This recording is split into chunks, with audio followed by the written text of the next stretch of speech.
మీకు తెలుసా, amazing facts వారు బైబిల్ కాలేజెస్ కూడా నిర్వహిస్తున్నారు. మీరు ఇంట్లో ఉండి చదువుకొనవచ్చును. ఇవి 27 అద్భుతమైనటువంటి పుస్తకాలతో కూడినవి. వీటి ద్వారా దేవుని యొక్క వాక్యాన్ని మీరు చదువుకొనవచ్చును. ఇవి ఇంగ్లీష్, హిందీ, తమిళ్ అండ్ తెలుగులో కూడా ఉన్నాయి. ఈ బైబిల్ చదువుకోవడం కోసం ఇప్పుడే మీరు మీ పేర్లు నమోదు చేసుకోండి. BibleStudy.AFTV.in ఈ రోజే మీ పేర్లు నమోదు చేసుకోండి. దేవుని మహాపరిశుద్ధ నామమునకు మహిమ కలుగును గాక. క్రీస్తునందు ప్రియులారా, ఈ అంచకాల త్రిదూతోత్మాన కార్యక్రమాన్ని ప్రేమతో మీకు అందరికీ ఆహ్వానిస్తూ ఉన్నాను. అందరు బాగున్నారా? వారము ఈ వాక్యము మరి ఈ రీతిగా మరి వింటము, లేక బోధించటము, మరి ధ్యానం చేసుకోవటము అనేది మరి నిజముగా దేవుడిచ్చిన గొప్ప అవకాశము. ఎందరికో లేని గొప్ప భాగ్యాన్ని దేవుడు అల్పులైన నాకు మీ ముందు నిలబడి మాట్లాడటానికి ఆయన కృప ఇచ్చాడు. అందుని బట్టి దేవాదేవునికి నేను ఎంతగానో రుణస్తున్నై ఉన్నాను. అంతేకాకుండా ప్రియమైన వారులారా, ఈ యొక్క amazing fast Telugu study guides ఏవైతే ఉన్నాయో అవి సిద్ధముగా ఉంది. ఈ అంచకాలంలో మరి ముఖ్యంగా ప్రభు రాకడకు ముందు అనేకమైన తప్పుడు బోధలు, తప్పుడు సిద్ధాంతాలు, తప్పుడు నమ్మకాలు బయట సంఘాల్లో ఉన్నాయి. కానీ బైబిల్ నుంచి ప్రశ్న సమాధానం బైబిల్ నుండి మరి ఈ యొక్క 27 పుస్తకాలు ఉన్నాయి. ఇవి అంతా మీరు తెప్పించుకుంటే చాలా తక్కువ ధరలోనే మరి మీకు పోస్ట్లోకి రావటం జరుగుతుంది. కనుక మీరు ఆన్లైన్లో కానీ ఆఫ్లైన్లో కానీ ఎలాగైనా మీరు తెప్పించుకొని చదువుకోవచ్చు.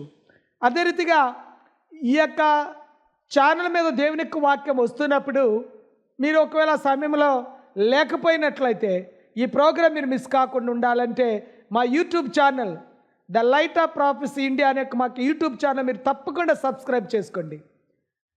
దాదాపుగా నాతో పాటు ఇంకా దాదాపుగా తెలుగు, హిందీ, ఇంగ్లీష్ భాషలలో మరి అనేకమైన వీడియోస్ ఉన్నాయి. దాదాపుగా 800 పైగా వీడియోస్ ఉన్నాయి. దాంట్లో నాయే ఒక 500 దాకా వీడియోస్ ఉన్నాయి. 500 వీడియోస్ ఉన్నాయి. తప్పకుండా మీరు ఆత్మీయ జీవితంలో ఈ కడవరి వర్తమానము ద్వారా ఈ యొక్క వాక్యాన్ని మీరు వినండి, చదవండి, ధ్యానం చేయండి, ప్రార్థన చేయండి. పరిశుద్ధాత్మ మిమ్మల్ని ప్రేరేపించుకోలేది, నడిపించుకోలేది మీరు ముందుకు సాగవచ్చు. ఎందుకంటే పరిశుద్ధాత్మ మన మీదకు వచ్చినప్పుడు మనము సర్వ సత్యంలోకి నడిపించబడతాం. అందరూ సత్యంలో ఉన్నారు అంటే యేసుప్రభు నమ్ముకోవటం అంటేనే సత్యం. కానీ సర్వసత్యంలోకి కూడా రావాలి. కనుక సర్వసత్యం రావాలంటే బైబిల్ యొక్క మరి మూల సిద్ధాంతాలను, మూల నమ్మకాలను, బైబిల్ యొక్క మూల నమ్మకాలను, బైబిల్ సిద్ధాంతాలను, బైబిల్ పునాదిని, యేసుక్రీస్తు వారు సూచించిన ఇక దానియేలు గ్రంథము, ప్రకటన గ్రంథం యొక్క ప్రవచన పాఠాలను తప్పకుండా అందరం కూడా నేర్చుకోవాలి, వినాలి, ధ్యానం చేయాలి, ప్రకటించాలి, అనుసరించాలి. చాలా సంతోషం. అనేక ప్రాంతాల నుంచి, 2 తెలుగు రాష్ట్రాల నుంచి, అనేక ప్రాంతాల నుంచి మీ ప్రార్థన అవసరం తెలియచేశారు.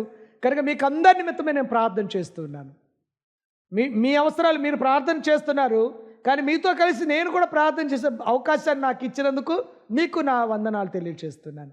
మరి ముఖ్యంగా ఈ యొక్క దీన సేవకుని యొక్క విన్నపం ఏంటంటే, మీ అనుదిన ప్రార్థనలో ఈ పరిచర్య కొరకు, ఈ అంచకాల త్రిదూత వర్తమానం కొరకు, పాస్టర్ ఏబెల్ నాయక్ గారి కొరకు, పరిచర్య కొరకు, కుటుంబం కొరకు ప్రార్థన చేయండి.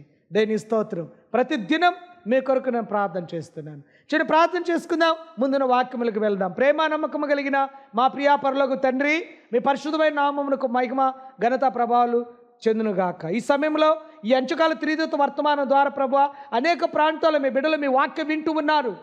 మరి సమయాన్ని వెచ్చించి ఆ సమయంలో మీ వాక్యాన్ని వింటూ ఉన్నారు. అలాగే వింటున్న ప్రతి బిడ్డలను వారి ఆర్థిక పరిస్థితులు మీరు మార్చండి, అనారోగ్య సమస్యలు తీసివేయండి. అనేకమైన శోధనలు, బాధలు, అనేకమైన నిందలు, అవమానాలతో ఉంటున్న బిడ్డలందరినీ కూడా తండ్రి మీరు ఆదరించి బలపరిచి వారికి మీరు సహాయం చేయండి. నిలబడి ఉన్న నేను మట్టివాడిని తండ్రి, నా నోరు మీ బోరుగా మీరు వాడుకొని మీరు మాట్లాడండి.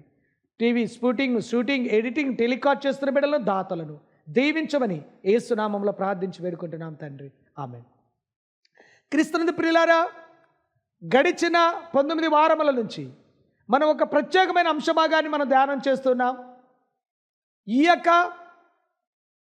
ఈ యొక్క సమయంలో మనము నిర్బంధించబడిన దుష్టుడు, లేక ఎవరికి మోసము చేయలేని స్థితిలో ఉన్న సాతానుడు 1000 ఏండ్లు బంధించబట్ట గురించి మనము ధ్యానం చేస్తూ ఉన్నాం. దేవుని యొక్క మహాకృప. ఇది చాలా చాలా చాలా ప్రాముఖ్యమైన అంశ భాగము. మరి ఈ వారంతో 20 వారాలు అవుతుంది. 20 వారాల నుంచి ఒక్క అంశ భాగాన్ని గురించి మనం మాట్లాడుతున్నామంటే, ఒక అంశ భాగాన్ని 20 వారాల నుంచి మాట్లాడుతున్నామంటే చూడండి దాదాపుగా సుమారు 5 నెలలు ఒక అంశ భాగాన్ని గురించి మాట్లాడుతున్నారు. దీంట్లో ఎంత సత్యం ఉన్నది, ఎంత మర్మం దాగి ఉన్నది, దీని వెనకాల పరిశుద్ధాత్మ దేవుడు ఏ రీతిగా మనల్ని వాక్యం వైపు, దేవుని వైపు మనల్ని పురులు కలుపుతూ ఆ యొక్క వాక్యాన్ని వైపు మనల్ని నడిపిస్తున్నాడో మనం చూస్తూ ఉన్నాం. ప్రియమైన వారులారా, చాలామంది ఈ వాక్యాన్ని గురించి పొరపడుతున్నారు. ఎందుకంటే ప్రకటన గ్రంథము, దానియేలు గ్రంథం ప్రవచన గ్రంథాలు కాబట్టి దీని సారాంశము, దీని సారము, దీంట్లో ఉన్న యొక్క గురుతులు, సూచనలను మరి తప్పుగా అర్థం చేసుకొని, మరొక రీతిగా అర్థం చేసుకొని, ఆ రీతిగా సంఘాన్ని బోధించడం ద్వారా, ఆ రీతిగా ప్రజలకు బోధించడం ద్వారా తను తప్పుదారిలో పడిపోవటం కాకుండా ప్రజలందరినీ తాను తప్పు మార్గంలో నడుస్తున్నాను తనకు తెలియకపోవచ్చు. కానీ వాక్యము సరిగా చెప్పకపోతే మరి తప్పిపోయిన వారి గుంపులో మనం ఉంటాం, తప్పిపోయిన వారి జాబితాలో మనం చేరిపోతాం. కనుక జాగ్రత్త సుమా. ఈ కడవరి కాలములలో సాతాను చాలా కుయుక్తిపరుడు. వాడికి వాక్యం బాగా తెలుసు. వాడు ఎలాగైనా వాక్యం నుంచి తప్పించగలడు, మార్చగలడు. అందుకనే మరి సాతాను ఎలాగా మోసం చేస్తాడనేది మనకి మరి మత్తయి సువార్త 24వ అధ్యాయం 24వ వచనంలో చాలా భయంకరంగా వాడు మోసాలు ఉండబోతుంది. వాడు అనేకులను మోసం చేస్తాడు. అనేకులను ఏర్పరచబడ్డ వారు సైతము మోసం చేయడానికి వాడు సిద్ధపడ్డాడు. ఏర్పరచబడిన వారు నేను అందరి గురించి మాట్లాడట్లా ఈ సమయంలో. ఏర్పరచబడిన వారు, పిలువబడిన వారు అనేకులు, ఏర్పరచబడ్డవారు కొద్దిమంది. ఆ కొద్దిమందిని సైతము మోసం చేయటానికి సాతానుడు ఇప్పుడు సిద్ధపడ్డాడు. సాతాను తన పని చేస్తున్నాడు. కనుక సాతాను చేత మోసపోకూడదు, సాతాను యొక్క మోసంలో పడిపోకూడదు. సాతాను ఎక్కడ మోసం చేస్తాడంటే వాక్యంలోనే తప్పిస్తాడు. అదే వాడు మోసం ఏంటి? వాక్యములోనే పడగొట్టడం. యేసుక్రీస్తు వారిని కూడా అదే రీతిగా పడగొట్టాలని చూశాడు సాతానుడు. కానీ యేసుక్రీస్తు వారు వాక్యము నుంచే చూపించి వాక్యముతోనే వాడిని పడగొట్టేశాడు, వెళ్ళగొట్టేశాడు. 3 సందర్భాల్లో సాతానుడు యేసుక్రీస్తు వారు బాప్తిసం తీసుకొని 40 రోజులు ఉపవాసం ఉన్నప్పుడు 3 సార్లు ఈ యేసుక్రీస్తు వారు 3 సార్లు సాతానుతో శోధించబడ్డాడు. 3 సార్లు కూడా యేసుక్రీస్తు వారు ఏమని సమాధానం ఇచ్చాడు తెలుసా? ఏమని? వాక్యముతోనే సమాధానం. కనుక సాతానుడు వాక్యము చేత మోసం చేస్తాడు. వాక్యం చేతనే మోసం చేస్తాడు. యేసు ప్రభువారు ఏ రీతిగా వాక్యము నుండి, అంటే వాక్యము చెప్పి వాక్యము చూపించే సాతాన్ని జయించాడు. ఇప్పుడు మనం కూడా సాతాను జయించాలంటే వాడు మోసం చేయడానికి అనేకమైన మార్గాలు వెతుక్కొని వస్తున్నాడు. కానీ దాన్ని మనం జయించాలంటే వాక్యమే మనకి సరైన ఆయుపట్టు. మన ఆయుధము వాక్యము. కనుక వాక్యం నీ దగ్గర ఉంటే, సరైన వాక్యం నీ దగ్గర ఉంటే సాతానుడు వెళ్ళిపోతాడు. అపవాదిని ఎదురించుడి, అప్పుడు వారి మీద నుండి పారిపోతాడు. ఎదిరించాలంటే ఏంటి? యుద్ధం చేయాలా? వాటితో ఫైట్ చేయాలా? కాదు, వాక్యమైన ఖడ్గమే. వాక్యముతోనే వాడిని ఓడించాలా, జయించాలా. అప్పుడు వాడు నీ జోలికి రాడు, మన జోలికి రాడు. వాక్యాన్ని మనం చూద్దాం ఈ సమయంలో. వాక్యాన్ని ప్రకటన గ్రంథం 20వ అధ్యాయం 5వ వచనం చదవబడిన వాక్యం జ్ఞాపకం చేసుకుందాం ఈ సమయంలో. ఆ 1000 సంవత్సరాలు గడుచు వరకు కడమ మృతులు బ్రతకలేదు. అవును, కడమ మృతులు లేక రక్షించబడక చనిపోయిన వారు 1000 ఏళ్ల కాలము గడిచిన పెదప నరకమునకు వెలుటకే లేపబడుదురు. ఆదా మొదలుకొని యేసు ప్రభు వారి 2వ రాకడ సమయం వరకు లేచిన దుర్మార్గుల సంఖ్య విస్తారముగా దృశ్యముగా కనబడుతుంది. ప్రకటన 26 యోహాను ఈ విధముగా చెప్తున్నాడు, వారి లెక్క సముద్రపు ఇసుక వలె ఉన్నది. ఇదే సమయంలో నూతన యెరూషలేము పరిశుద్ధ పట్టణం క్రీస్తుతోను రక్షించబడిన వారితోను పరలోకము నుండి భూమికి 1000 ఏండ్ల కాలము ముగియగానే దిగివచ్చును. 1000 సంవత్సరములు గడిచిన తర్వాత సాతాను తానున్న చెరలో నుండి విడిపించబడతాడు. భూమి నలుదిశలందుండు జనములను మోసపరచుటకు వాడు బయలుదేరును, యుద్ధమునకు వారికి ప్రోగు చేయును. దేవునికి స్తోత్రం కలుగును గాక. ప్రియమంటిన వారులారా, ఇక్కడ 1000 సంవత్సరములు. ఇక్కడ మిలీనియం గురించి మనం మాట్లాడుతున్నాం. 1000 సంవత్సరములు. ఇప్పుడు మనం కూడా 6000 సంవత్సరాలు అయిపోయింది. ఇంకా ఉండవలసింది ప్రభు యొక్క రెండో రాకడతో ఈ 1000 ఏళ్ల కాలము ప్రారంభమవుతుంది. 1000 ఏళ్ల కాలము ప్రారంభమవుతుంది. ఈ 1000 ఏళ్ల కాలము ముగించబడే సమయానికి సాతానుడు తనను చెర నుంచి బయటకు వస్తాడు. అంటే ప్రజలు ఆ యేసుక్రీస్తు వారి పరిశుద్ధ పట్టణం భూమి మీదకి దిగి వచ్చేసరికి రెండవ రాకడలో చనిపోయిన అనీతిమంతులైన వారు అందరూ కూడా లేస్తారు. ఎప్పటి నుంచి? అవ్వాద మొదలుకొని యేసుప్రభు రెండో రాకడ వచ్చేంత వరకు ఎవరైతే దేవుని యొక్క వాక్యాన్ని దేవుని ధిక్కరించారో, తిరుగుబాటు చేశారో, పాపంలో ఉన్నారో, చనిపోయిన వాళ్ళందరూ లేస్తారు. అప్పుడు అందరూ లేస్తారు.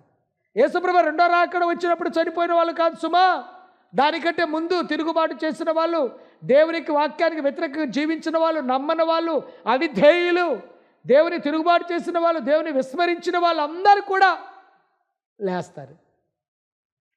అప్పుడు జనం ఎలా ఉన్నారంటే ఇసుక వేస్తే రాలనంత జనం ఉన్నారు.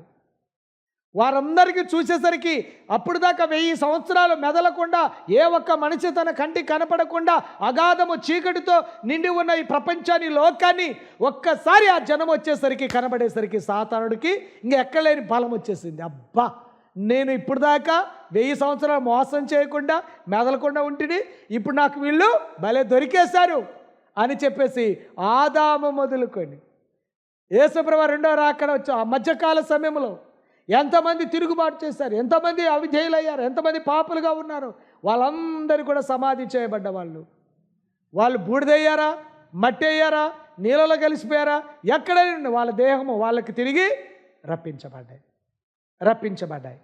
వాళ్ళందరిక భూమి మీద సంచారం చేస్తున్నారు. అమ్మయ్యా,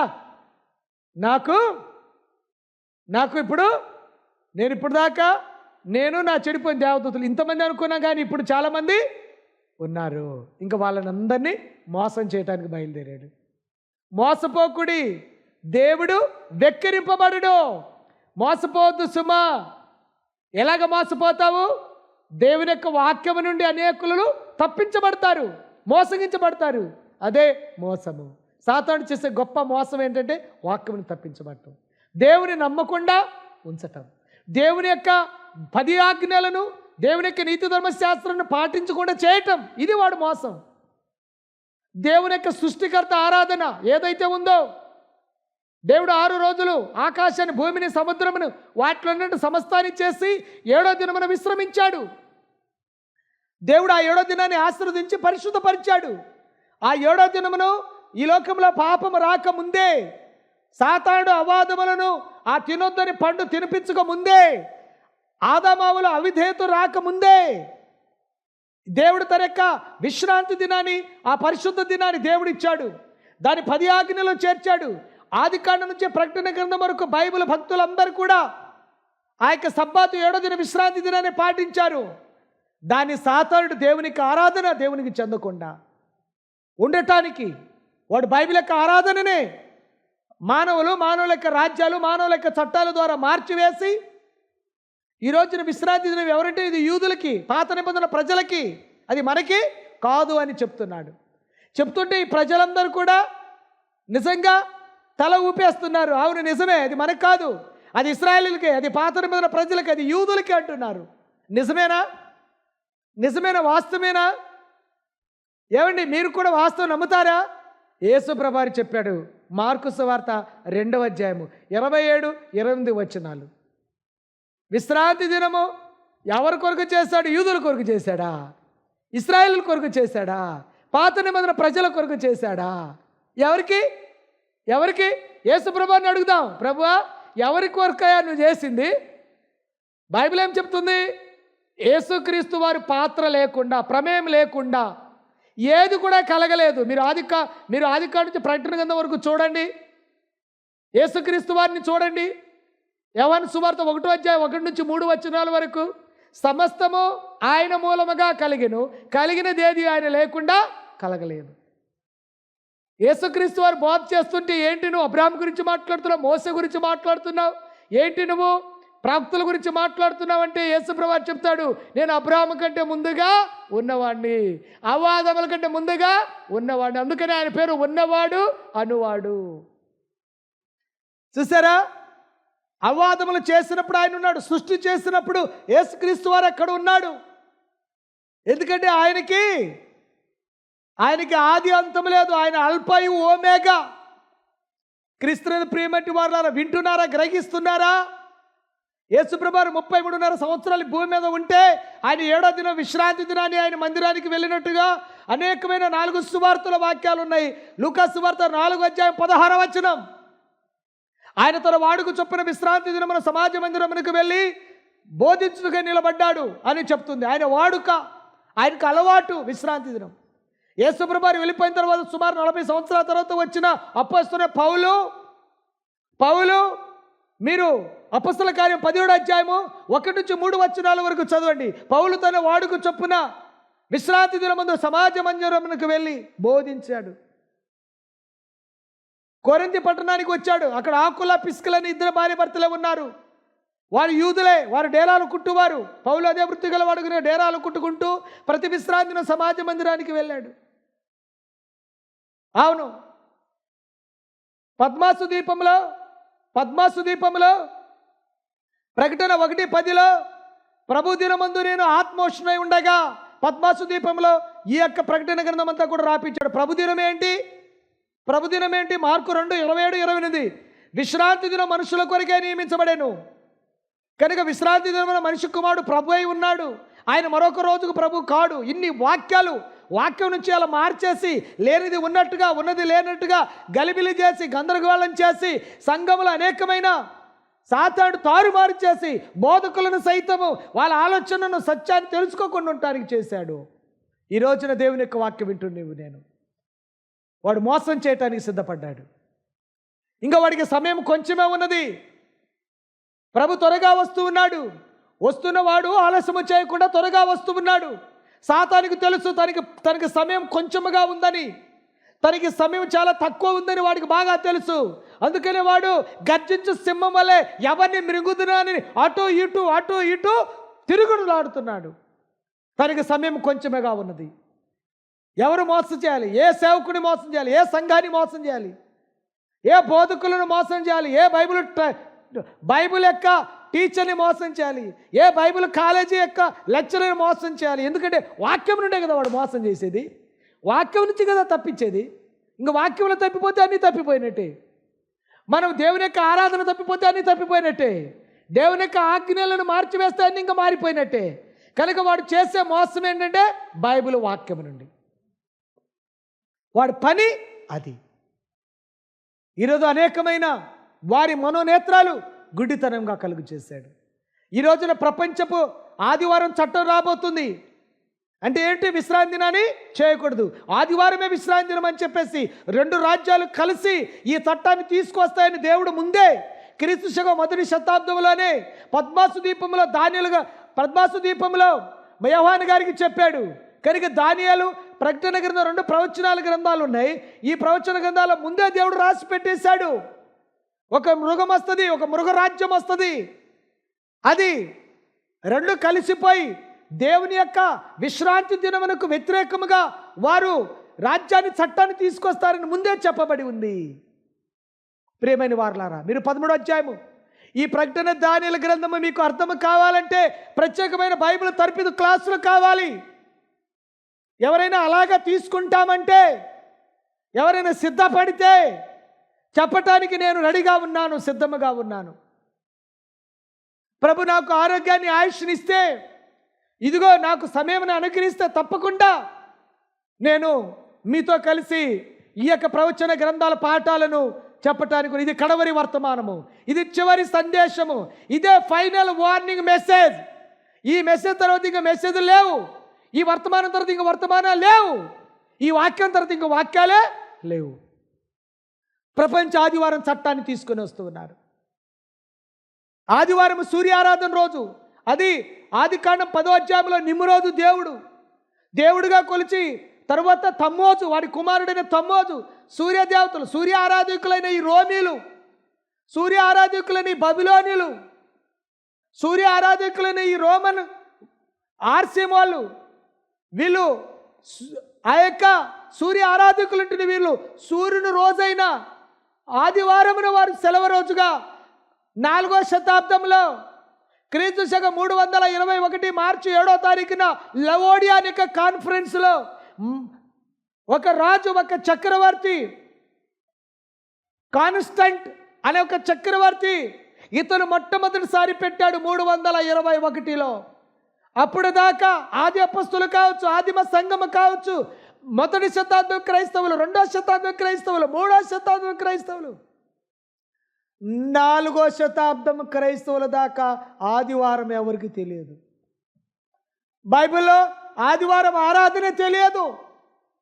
ప్రియమైన వారులారా, తర్వాత వీళ్ళు మొట్టమొదటిగా కాన్స్టంట్ చక్రవర్తి క్రైస్తవుడై, తర్వాత అతని రాజ్యంలో, అతని పరిపాలనలో సూర్యారాధకులు వీళ్ళు సూర్యుని రోజును పెట్టేశారు. అలాగే డిసెంబర్ 25 తమ్మోజు పుట్టినరోజు, అది తమ్మోజు ఆరాధన, పుట్టినరోజు ఆరాధన చేయాలని తమ్మోజు ఆరాధన రోజున క్రిస్మస్ రోజుగా పెట్టేశారు. ఈ రీతిగా 40 రోజులు లెంట్ డేస్ అని ఏదైతే మనం పాటిస్తున్నామో, ఈ శ్రమల దినాలు, ఇవన్నీ కూడా తమ్మోజు చనిపోయి ఆ యొక్క తన యొక్క భార్య అయిన మరి ఆ యొక్క తన యొక్క మంత్రజలాన్ని తీసుకొని రావటానికి వెళ్ళి తిరిగి వచ్చి మంత్రజలాన్ని చల్లి బ్రతికించడానికి 40 రోజులు పట్టింది. ఆ 40 రోజులని ఈరోజు 40 రోజులు ఉపవాస దినాలు లెంట్ డేస్గా పాటిస్తున్నాం. బైబిల్లో లేని అనేకమైన నమ్మకాలు, సిద్ధాంతాలు, ఆచారాలు కోకలంగా సాతాడు సంఘంలో పెట్టేశాడు. వాటి మన మీద పెట్టేశాడు, మనం చేస్తూ వస్తున్నాం. మనం గుడ్డిగా నమ్మేశాం. ఏం తప్పుంది? ప్రార్థన చేసుకోవటమే కదా. ఏం తప్పుంది? ఏ రోజైతేమి ప్రార్థన చేయటమే కదా అని దేవునికి విశ్రాంతి రోజున మెదులు పెట్టేసి వారంలో మొదటి రోజున చేస్తున్నాము. ఏదైతే ఆ తమ్మోజు పండగ, పుట్టినరోజు పండగ ఏదైతుందో దాన్ని చేస్తున్నాము. ఎంత ఎంత ఎంత మనము మరి భ్రష్టులమైపోయామో, మనము ఎంత విశ్వాసులక భ్రష్టులైపోయామో. మొదటి శతాబ్దంలో ఉన్న మరి అపోస్తుల బోధ, అపోస్తుల సావాసము, అపోస్తుల యొక్క ఆరాధన ఏ రోజు? ఈరోజు చెప్తున్నారు మేము అపోస్తుల బోధలో ఉన్నామని. ఎక్కడా? వాళ్ళని వీళ్ళని పోల్చుకుంటే ఎక్కడైనా ఉందా అంటే లేదు. పైకి భక్తి గల వారిగా ఉన్నాం, కానీ దేవుని యొక్క శక్తిని ఆశ్రయించిన వారమే ఉన్నాం. కనుక కడవరి కాలంలో సాతానుడు అనేకమైన ప్రజలను, అనేకమైన సంఘాలను, అనేకమైన బోధకులను గుడ్డితనము కలగచేసి దేవునికి సత్యవాక్యాన్ని చూడకుండా వాడు మోసం చేస్తూ ఉన్నాడు. దేవుని యొక్క 10 ఆజ్ఞలకు విధేయతలోకి మీరు యోహాను సువార్త 12వ అధ్యాయము ఆఖరి వచనాన్ని చూడండి. నీ దేవుని యొక్క ఆజ్ఞలు నిత్య జీవమని నేను ఎరుగుదును. దేవుని యొక్క ఆజ్ఞలు ఇలా మనకి లేవంటూ ఉన్నారు. ప్రకటన 14:12లో చూస్తే దేవుని యొక్క ఆజ్ఞలను యేసును గురించిన విశ్వాసును గైకొనుచున్న పరిశుద్ధుల ఓర్పు ఇందులో కనబడును అని చెప్తుంది. దేవుని యొక్క ఆజ్ఞలు, దేవుని యొక్క ధర్మశాస్త్రము, దేవుని యొక్క యెహోవా ధర్మశాస్త్రమందు ఆనందించుచు దివారాత్రులు దాన్ని ధ్యానించువాడు ధన్యుడు. కనుక దివారాత్రులు ధ్యానించే భాగ్యము దేవుడు మనకు అనుగ్రహించినట్లుగా, దేవుడు మనకి చూపించినట్లుగా మనం ప్రార్థన చేద్దాం. ప్రేమగల తండ్రి, ఇదిగో ఈ కడవరి వర్తమానమును నాకు ఇచ్చినందుకు నీకు స్తోత్రమని దేవునికి ఈ బైబిల్ సత్యాలను అనేకమైనవి నాకు తెలియపరచు ప్రభు అని దేవునికి నువ్వు ప్రార్థన చేస్తున్నావా?